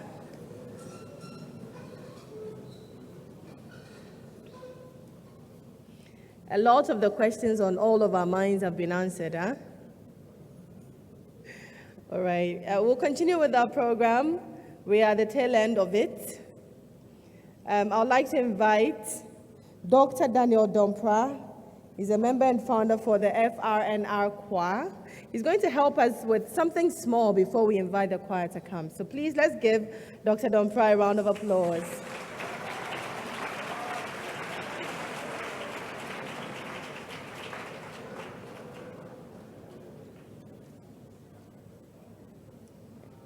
Thank you. Nana, the Chair, representative of the Royal Majesty, Honorable representative of the Vice Chancellor, all deans, provosts, Nananom, and all invited guests. I'm happy to be here today because of the choir. The alumni, they were boasting of computers. I'm also telling you that we are now proud of also having choir. It's not only computers. It's a very new choir. I would say one of the newest and the newest on campus. It was formed just about 2 years ago with about 60 members. So we call that mass choir, renewable mass choir. If you see RMC at the website of Renewable Natural Resources, it's renewable mass choir. Very powerful choir. And we're going to tell the minister that the choir is there to resolve most of the problems. We're going to give you 2 songs. The first song is the anniversary song, and I'm going to give you the words. And then the second song is for the minister. I want him to listen to the song and then watch the video. And the question of what will be the state of or the contribution of the renewable natural resources in 1932, the answer is today when he finishes watching the music, the video and listen to the music. So for the anniversary song, we have words like, hello, hello there. Can you hear the sound? The sound of great day rising from NACHU, the Faculty of Renewable Natural Resources. Hear the bells of the faculty ringing. Hear the voice of the pretty hummingbirds singing. It's time for friends and loved ones to gather. From alumni, students, and lecturers, all together we gather to celebrate our 40 years. At last, this is the time to celebrate. At last, this is the time to enjoy our achievements. In 1982, a dream house was established to shape the dreams of great minds and great missions to thousands of professionals. The journey was not a day's job, neither was it a joke to bring the dream to reality. It took 10,000 sweats from 10,000 faces, from little to greatest, to shape the action of conservation to make the earth a better place to live. These are some of the words of the anniversary song. The choir was able to put these words into a song just within a week. And I will say that they are very good. They need your support. After that, the second song is a conservation song. I'm proud to say that we have about 6 conservation songs. They are yet to come out. The minister will be back here again, yes, for the luncheon. And we want to show him just one of the songs today. We want to sing just one of them. And we'll wait for the comments from him. Thank you. So at this juncture, I will invite Renewable Mass Choir, which the Renewable Mass Choir is the only choir with senior members also part of the choir. We rehearse, we sing together.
Can you hear the sound?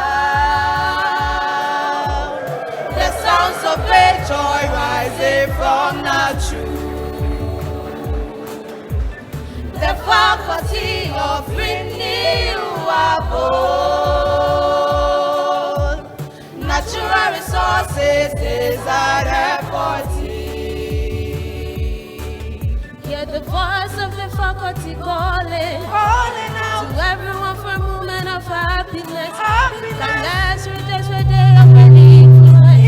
Stop aside, let's be singing as we celebrate our 40th. Hear the voice of the faculty calling out to everyone for a moment of happiness. Let's rejoice where they are ready. Stop aside, let's be singing as we celebrate our 40th today. at last, this is the time to Celebrate. This is the time to enjoy our Achievement at last. Today we gonna Celebrate. This is the time to enjoy our achievement at last. This is the time to Celebrate. This is the time to enjoy our achievement at last. Today we gonna Celebrate. This is the time to enjoy our achievement. Calling out to everyone for a moment of happiness. Let's rejoice where they of great influence. Side by side, let's be singing as we celebrate our 40th today. In 1982, a dream house established to shape the dreams of great men and give missions to thousands as professions from professionals. From the little to the greatest, to the visions, as a mission, shaping actions for conservation, giving up to our generation to make Earth a better place to be for the future generation. This journey wasn't a day show, neither was it a joke. It took 10,000 sweats from 10,000 faces with many sacrifices. And today we are here to declare, celebrate our achievements.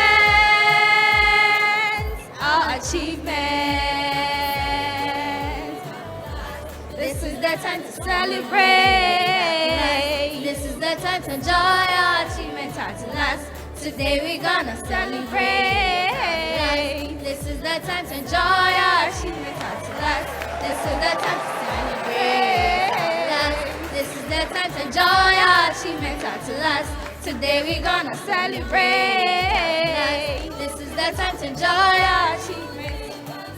Faculty calling to everyone for moments of happiness. Come, let's rejoice on day of great influence. Side by side, let's be singing as we celebrate our 40th today.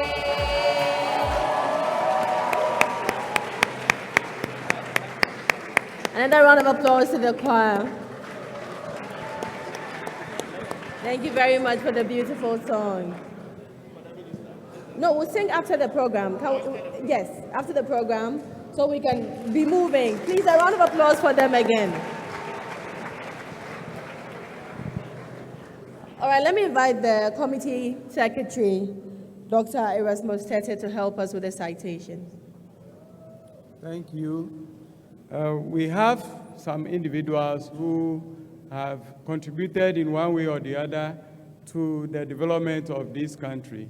And then we will first and foremost call on the Honorable William Cueto, the Tree Crops Development Authority CEO, please to come here. Then we'll call on the alumni rep to present a citation for him, after which we'll continue.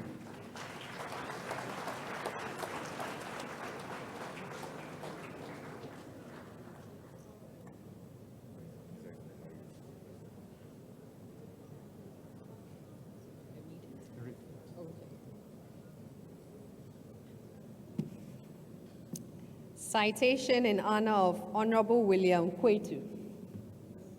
Through many contributions to the Faculty of Renewable Natural Resources, FRNR, Kwame Nkrumah University of Science and Technology and Academia, you have earned the respect of students, faculty, and administration. You have enriched the lives of many by sharing your vast knowledge in leadership and social work for the FRNR 40 years of training natural resource managers, a new age for a new focus. The university, students, administrators, and the entire faculty commend you for your continual support to FRNR. Under your leadership as the Chief Executive Officer of Tree Crops Development Authority, you continue to mentor and motivate staff to achieve sustainable natural resource management positively to impact our national and global environment. You are highly revered in your field of endeavor and have played an active citizenship role in Ghana's governance. Your impact in ensuring the sustainable management and utilization of the nation's natural resources, as well as your contributions in other facets of national development, is remarkable. It is therefore with great honor that, as we mark our 40th anniversary, we are pleased to recognize your remarkable and worthy contribution and to honor and motivate you to keep having positive impact on the society and the world at large. We cherish and appreciate you very much. Sincerely, Professor Emmanuel Dankwa, Dean, Faculty of Renewable Natural Resources. Today, 1st October 2022.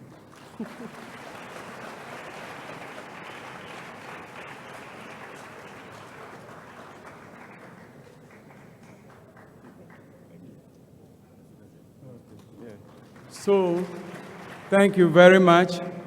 We have citations for our past deans and directors, pioneers, senior members, and then people who have also contributed in one way or the other to the natural resource management of this country. I want to announce that right after this session, there's going to be a hosting of those people, and their citations will be presented to them right at the foyer of this great hall. Thank you very much. Oh, thank you very much. We're going to take the closing observations of Nana Chair. Please, a round of applause for Nana as he gives us his closing impressions.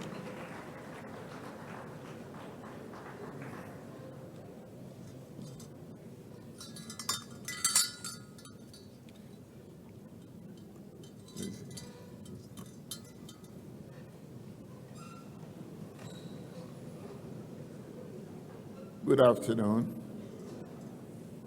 I'd like to stand by the existing protocols. The Honorable Minister for Lands and Natural Resources has presented all the challenges. Right. This is an anniversary of a teaching and research faculty, which is Faculty of Renewable Natural Resources. So the ball is in your court. You have to do research,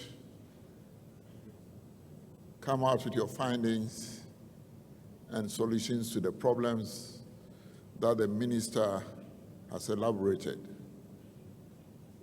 Despite the fact that he didn't say anything about our request for a bus, I think we will continue to work. All right. All right. So we want that as early as possible.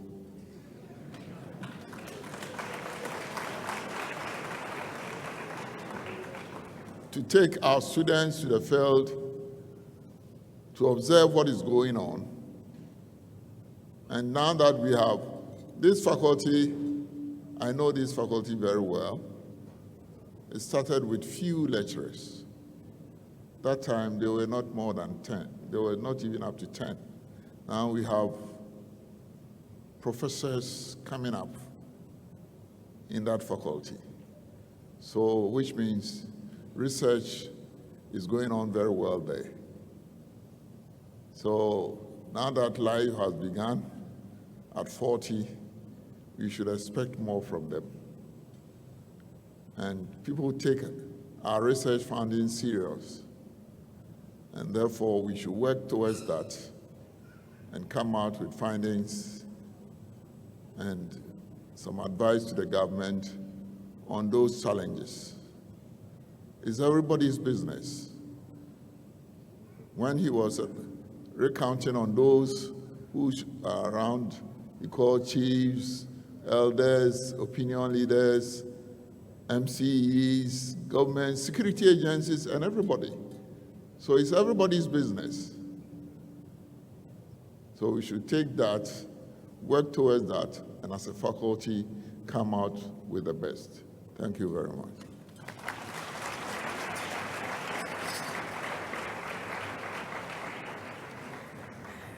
And of course, this program has been ably chaired by Nana Mensah-Bonsu Aseche-Hene, representing Otumfuo.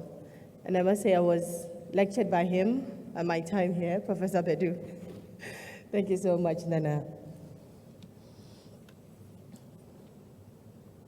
Almost at the end now. Let me invite Dr. Joanna Ikiase-Owameyao to give us a vote of thanks. A round of applause for that.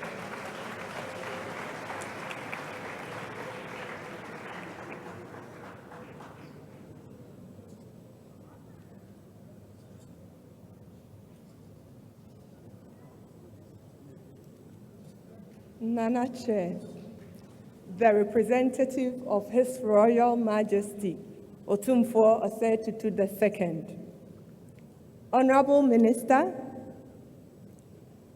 the CEO of the Tree Crops Development Authority. He was my chemistry teacher when I was in Holy Child School. Thank you. We used to call him Kov, Makovdikov.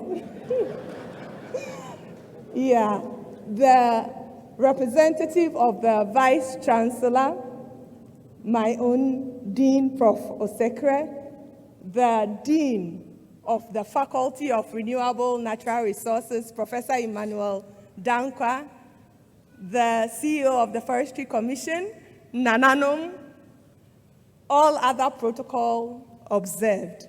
I am privileged to have the opportunity to give you the vote of thanks.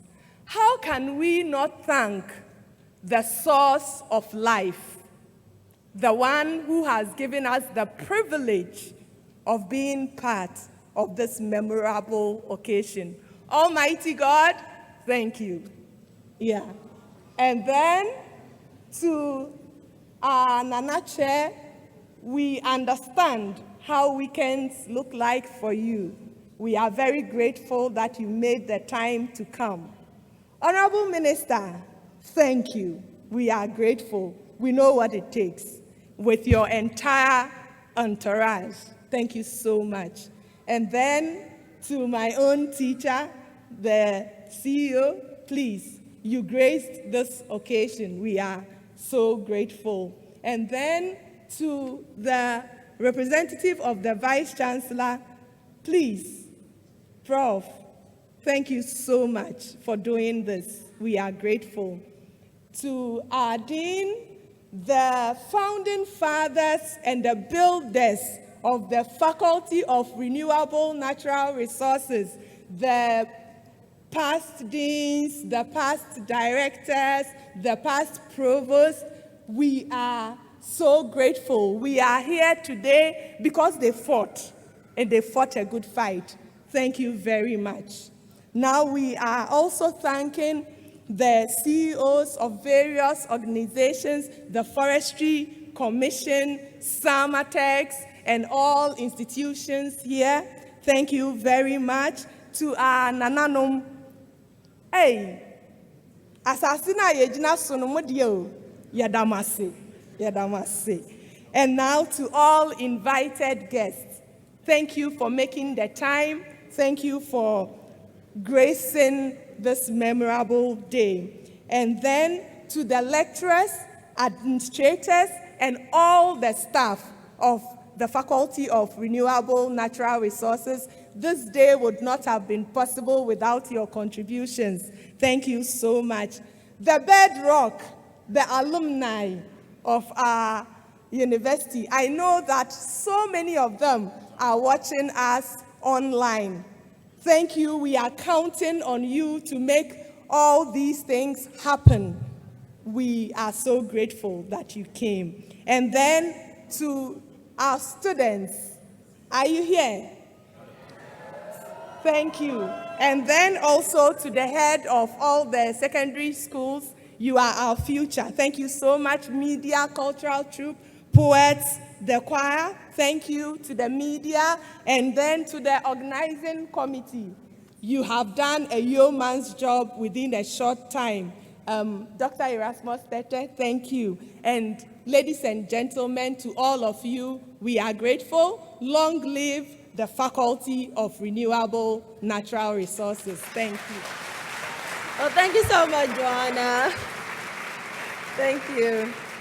I now invite Reverend Father Dr. FRNR to give us the closing prayer. A round of applause for our Catholic chaplain.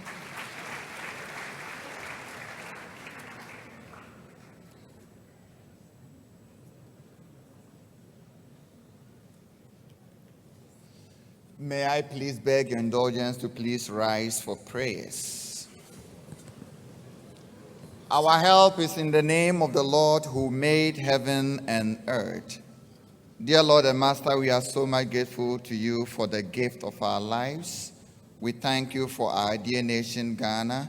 We thank you for our leaders, and we thank you for your inspiration and strength and graces you continue to give them so that they also lead us as a nation. We thank you for what we are witnessing today in this great and prestigious university, the Kwame Nkrumah University of Science and Technology. We are celebrating our 70 years of existence with global impact and even our desire to do more for the entire world. And we thank you in a very special way for the Faculty of Renewable and Natural Resources for 40 years of existence and for training managers who can help us in our bid to sustain the resources that we have. We thank you for all our institutions, invited guests. We thank you for what we have witnessed today. It is our fervent prayer that you grant us all the graces and strength that we need, even as we join forces together to be able to manage our resources well, thinking about future generations. Even as we depart from here, we entrust ourselves, our families, our friends, and loved ones. Grant us journey mercies to our destination safely and sound.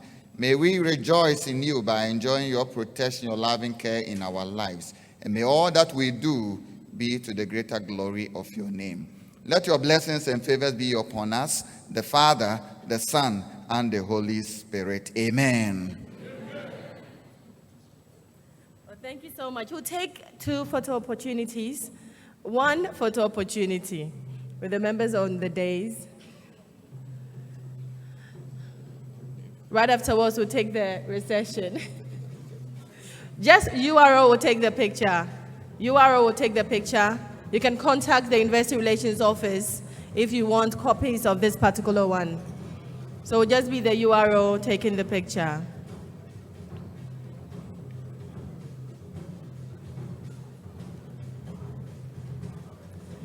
We should all be upstanding. Right afterwards, we'll take the recession. And please, after the recession, remain seated.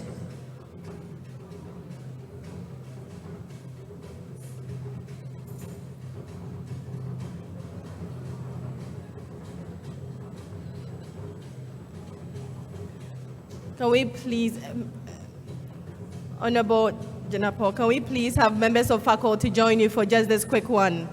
Members of faculty, can we have a quick one?